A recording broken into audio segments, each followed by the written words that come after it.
ओम नमो भगवते वासुदेवाय। आज की जो घटना है यह एक पुनर्जन्म की सच्ची कहानी है। इस कहानी में पिछले जन्म में कोई विद्वान पंडित या कोई महात्मा था, उससे कोई जाने या अनजाने में कोई पाप हो गया था, जिसकी वजह से दूसरे जन्म में जन्मांध व विकलांग पैदा हुआ। इसलिए हमें जीवन में हमेशा पाप और पुण्य का ध्यान रख कर ही अपना जीवन चलाना चाहिए। कहानी बहुत ही शिक्षाप्रद है। देखिए, एक 5 वर्ष के जन्मांध बच्चे को, जो जन्म से अंधा था और पैरों से विकलांग था, उसे संपूर्ण रामायण याद थी। प्रसंग पूरा सुनना, आश्चर्यजनक प्रसंग है। यह सत्य घटना मध्य प्रदेश के ग्वालियर शहर की है। वहाँ एक दिन सुषमा जी ने बताया कि हमारे घर के सामने एक मांगने वाला आया। उसकी गोदी में एक 5 वर्ष का बच्चा था। बालक दोनों पैरों से विकलांग था। उसका पिता उसे घर घर ले जाकर भीख मांगता था और बच्चा भीख देने वाले को रामायण की चौपाई सुनाया करता था। इसलिए लोग बड़े ही अचंभे में पड़कर उसे कुछ पैसे दे दिया करते थे। इसी से उसकी आजीविका चलती थी। उसकी चौपाई की आवाज़ सुनकर अचंभे में पड़कर हमारी माँ ने उसे अपने घर बुलाया, और जैसे ही वह उस बच्चे को गोदी में लेकर हमारे घर आया तो माँ ने उस बच्चे को गोदी में लेकर अंदर चली गई। वहाँ हमारे गुरुजी भी बैठे थे। माँ ने गुरुजी से कहा कि यह बच्चा रामायण की चौपाइयाँ जानता है और सुनाता है, इतना छोटा होते हुए भी, जबकि जन्म से अंधा है।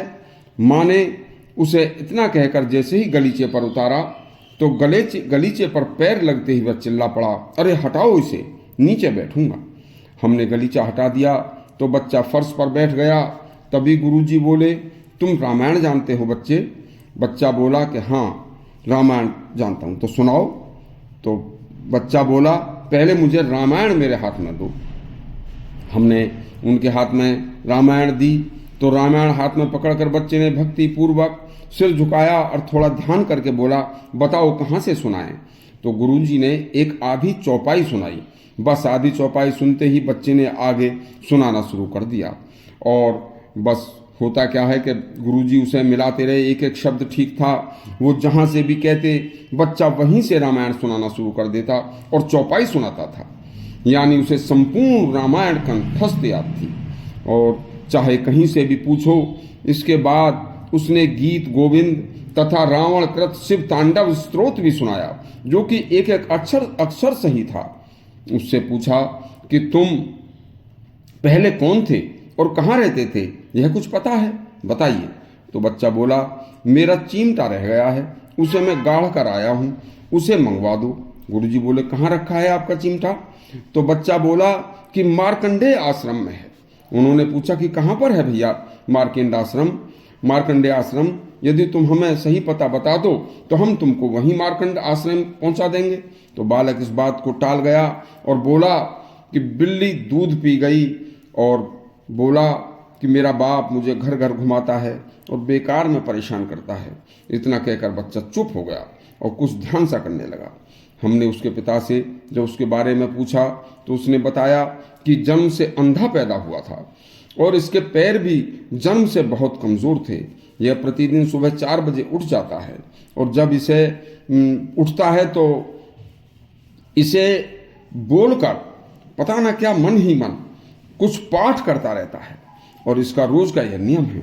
कुछ यह इसके पूर्व जन्म का चक्कर है, तथा इसका पूर्व जन्म का कोई कर्म भोग आज इसकी इस हालत में है। इसमें या तो कुछ ना हम कर सकते हैं ना आप कर सकते हैं। बस आप ही सोचिए कि कर्म भोग और पुनर्जन्म पर विश्वास कैसे ना करें। देखिए, यह प्रसंग एक पुस्तक में छपा था। उस पुस्तक का नाम पुनर्जन्म जन्मांक कल्याण है, और इसी तरह से शास्त्रों के और कल्याणकारी प्रसंग सुनने के लिए हमारा चैनल सब्सक्राइब करें और घंटी दबाएं। धन्यवाद।